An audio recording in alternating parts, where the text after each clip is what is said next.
स्वागत है आप। ईपीएस 95 पेंशन योजना से जुड़े आज की ताज़ा खबर जानना चाहते हैं तो आज की खबर आपके चेहरे पर मुस्कान ला रही है और बना रही है सरकार। बड़ा प्लान 8,000 की जगह मिल सकती है। इस यात्रा फाइन अनसोडेट न्यूनतम पेंशन और मनसूख मांडवीय का आज का ताज़ा बयान केंद्र सरकार की आज की ताज़ी कार्यवाही और आज का ही अपडेट रेट हम आपके साथ शेयर कर रहे हैं। तो अब मिल सकती है 1700 की न्यूनतम पेंशन। क्या है? संसद कमेटी ने दिया बड़ा सुझाव। सबसे अहम आपको फायदा कब और कैसे मिलेगा। सिर्फ इतना ही नहीं, ईपीएफ खाता धारकों के लिए अब आई है 5 बड़ी खुशखबरी पीएफ में हुए हैं। नए बदलाव अब सीधे आपके फायदे मिल सकते हैं। नई सुविधा, नए नियम और आपके भविष्य को सुरक्षित करने वाले बड़े कदम उठाए गए हैं। आज तो अगर आप भी ईपीएफओ के सदस्य हैं, प्राइवेट कर्मचारी हैं और फिर पेंशन भोगी हैं, तो यह वीडियो आपके लिए सुनहरा अपडेट लेकर आया है। अब आपको क्या करना है कि वीडियो को शुरू से लेकर अंत तक पूरा देखना है, क्योंकि हर सेकंड में छुपी है आपके लिए बड़ी जानकारी। अगर आप चैनल पर नए हैं तो चैनल को सब्सक्राइब और वीडियो को लाइक करना जरूरी है। पेंशन और पीएफ से जुड़ी सबसे तेज और सटीक खबरें आपको यहां मिलती हैं। सबसे पहले चलिए आप बिना देरी किए हुए वीडियो को शुरू करते हैं। जानते हैं आज की सच्चाई। 1700 सीसो पेंशन वाली बड़ी खुशखबरी। संसद की एक अस्थायी समिति ने श्रम मंत्रालय से कहा है कि वह ईपीएस का तीसरा पक्ष मूल्यांकन जो निश्चित है वह समय सीमा के भीतर पूरा करें। यानी कि संसद की स्थायी समिति ने श्रम मंत्रालय से कहा है कि जो ईपीएस पेंशन है उसका तीसरा पक्ष मूल्यांकन करें, और जो कि एक निश्चित समय सीमा के भीतर यहां पूरा होगा। और उसके बाद आपको जो है कि अंतिम जवाब जो है कि देने की तैयारी में नरेंद्र मोदी की सरकार और भारतीय जनता पार्टी के सांसद बसराज बामोई अध्यक्षता वाली समिति चाहती है कि मूल्यांकन की प्रक्रिया 2025 के जो है कि इसी हफ्ते, इसी माह के अंत तक पूरा कर लिया जाए। जैसा कि पेंशन बढ़ोतरी का मुद्दा है, जो 2025 के अंदर पेंशन है उसको लेकर अंतिम यहां पर जवाब मिले। यानी कि जो पेंशन धारकों की पेंशन बढ़ोतरी का जो फैसला है उसका जवाब 2025 में ही दिया जाए, और इसके अंदर ही तमाम कार्यों को पूर्ण करते हुए ताज़ा सुझाव आया है कि पेंशन के इस सब प्रस्ताव और मांग को लेकर सरकारें ईपीएस को 1000 से बढ़ाकर 66 राशि करेगी। और उससे बड़ा सवाल यह है कि यहाँ पर यूनियन संगठन और उनकी मांग जो बनी हुई थी, और संसदीय पैनल ने यह सुझाव भी दिया है कि तो क्या वाकई में अब आपकी की पेंशन बढ़ रही है। तो ट्रेड यूनियन और पेंशन भोगियों के विभिन्न संगठन लंबे समय से कर्मचारी पेंशन योजना के तहत पेंशन राशि बढ़ाने की मांग करते आ रहे थे, और ईपीएफओ यहां पर 2014 में पेंशन को लेकर बदलाव किया था। ईपीएफओ ने उसके बाद एक बार फिर बदलाव की मांग तेज हो चुकी है, और सदस्यों के द्वारा न्यूनतम पेंशन सेम 500 की गारंटी की मांग की जा रही है। अब वर्तमान मांगों में जो है कि और सातारा स्टाफ तो पेंशन वृद्ध करने को लेकर केंद्र की मोदी सरकार ने आज ताज़ा आंकड़े जारी किए हैं। उनके अनुसार इसको 10 साल हो चुका है। हालांकि ट्रेड यूनियन और कर्मचारी संगठन और प्रतिनिधि निकाय उन्होंने मांग की है, और इसको लेकर सरकार जो है कि फैसला करने के लिए तैयार हो चुकी है। और इसके बावजूद सरकार ने ईपीएस के तहत न्यूनतम पेंशन राशि में संशोधन किया है, और अभी फिलहाल प्रस्ताव लेकर यहां जो है कि समीक्षा पूरी कर ली गई है। अगर बात करें तो आपको बता दें, इस पेंशन का संशोधन पहले 1 दशक पूर्व में हो चुका है। इसको 10 साल बीत चुके हैं। ईपीएस जैसे कई ईपीएस 45 पेंशन योजना के नाम से भी जाना जाता है। इसकी जांच संभव है। पहली बार किसी भी तीसरे पक्ष यानी बाहरी विशेषज्ञों द्वारा इसको लेकर समीक्षा की गई है, और पेंशनर्स को लेकर। ऐसे में आपको बता दें कि इस महीने के अंत तक अंतिम समाधान भी मिलने जा रहा है। मुद्दों को लेकर संसद की कई अस्थायी समिति ने श्रम मंत्रालय से कहा है कि वह ईपीएस का तीसरे पक्ष से मूल्यांकन का एक समय सीमा बोध को पूरा करें।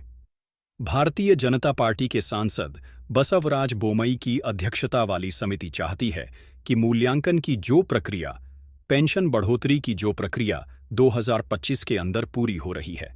ऐसे में आपको बता दें कि समिति ने श्रम मंत्रालय से यह भी कहा है कि वह इस मामले को तत्परता से ले और उसे ईपीएस तथा 1000 की न्यूनतम पेंशन को बढ़ाया जाए। यानी डिसमेंटे इस 25 का बढ़ा सकते हैं। पेंशन बढ़ोतरी की मांग की गई है।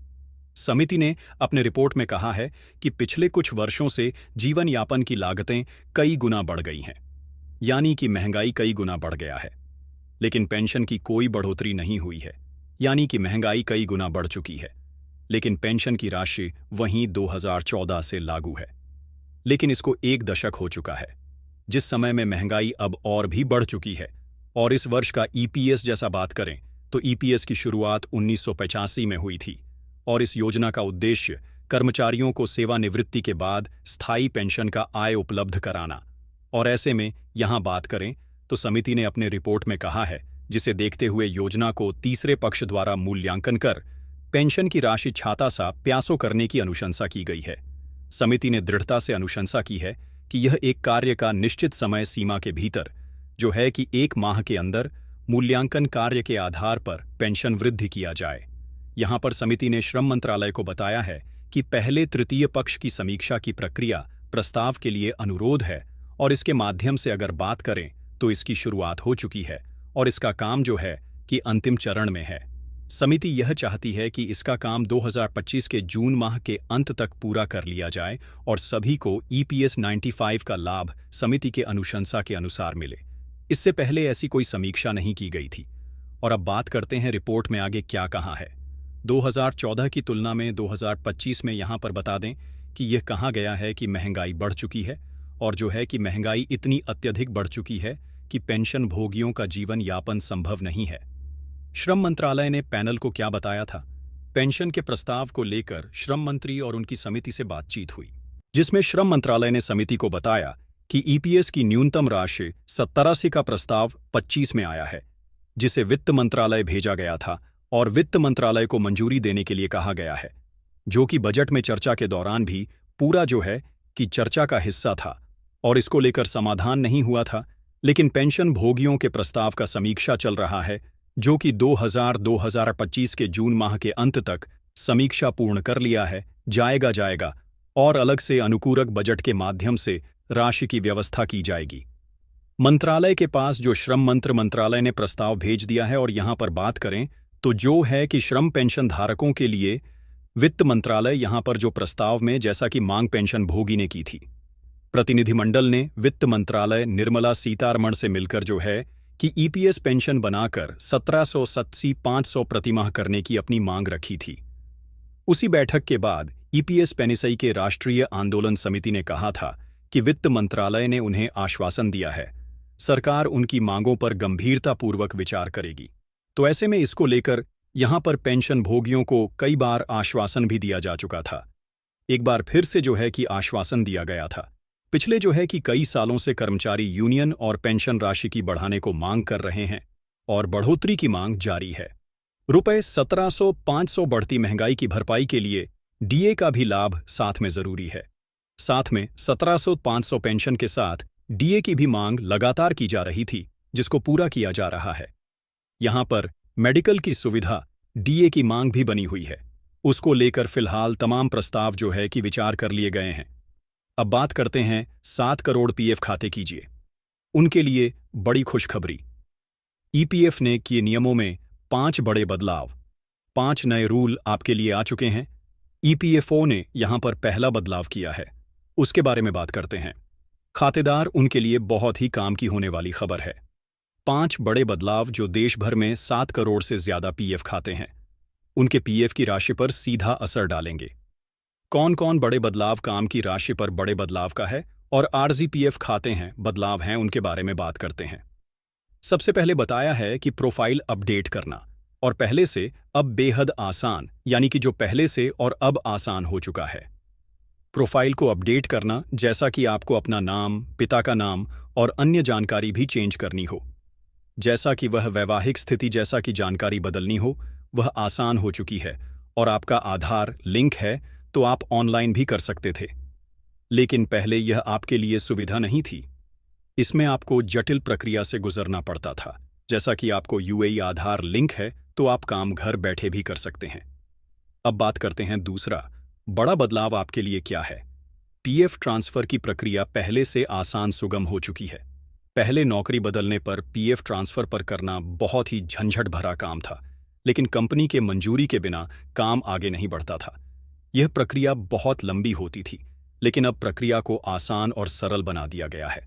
अब कर्मचारी बहुत ही कम समय में बिना किसी बड़ी औपचारिक चुनौती के यहां पर पीएफ का पैसा ट्रांसफर कर सकते हैं, और यह भी बड़ा फायदा होगा। अगला बदलाव आपके बारे में बात करें तो जॉइंट डिक्लेरेशन अब डिजिटल तरीके से होगा। जॉइंट डिक्लेरेशन ऑफ डिजिटल तरीके से आप कर सकते हैं।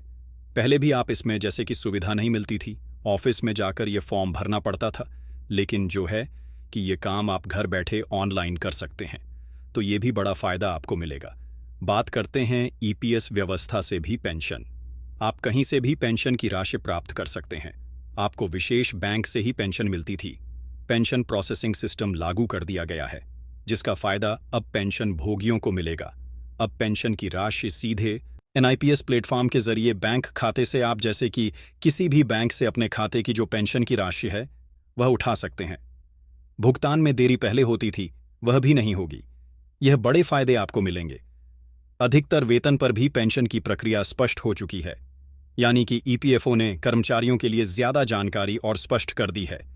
अपने वेतन पर भी पेंशन पाना चाहते हैं तो इसके लिए समान नियम लागू है, लेकिन अगर किसी कर्मचारी का वेतन ज्यादा है और पीएफ की राशि अतिरिक्त जमा करनी होगी, और इसे करने के लिए भविष्य में उन्हें अधिक पेंशन का लाभ मिलेगा। इसके अलावा जो निजी संस्था ट्रस्ट के जरिए पीएफ संचालन करते हैं, उन्हें भी ईपीएफओ के नियमों का पालन करना अनिवार्य कर दिया गया है।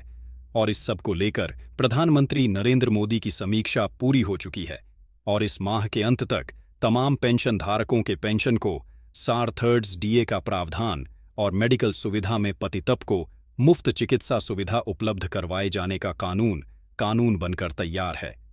उसे लागू किया जा रहा